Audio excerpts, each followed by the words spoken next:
Angels, eyes in the sky, are getting an upgrade.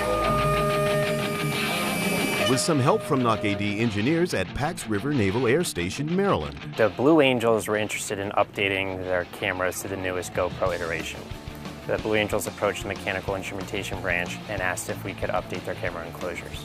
At issue, the housing that holds the GoPro brand camera on the underside of the squad's signature Super Hornets. So with the previous design, you had to remove the whole camera enclosure, which means you'd have a crewman on the ground with tools under the jet before it takes off. That's what we were concerned about from an engineering perspective. When you're taking the bracket in and out, these fasteners are going to slowly wear out.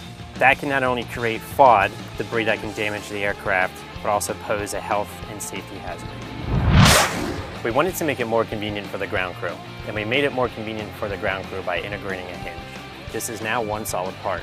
You don't have to remove the assembly to remove the camera, and we use quick release fasteners.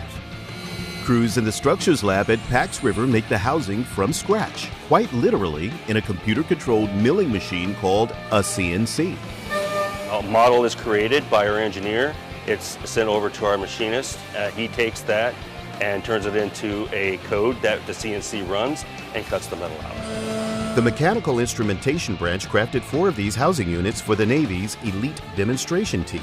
And once they get a flight clearance, the units will go on the Super Hornets. Everything we do here at MIB is a group effort. I rely heavily on my engineering peers, I rely on my leadership, and the skill and experience of our artisans. Through our experience, we can deliver a product to the customer that they're happy with.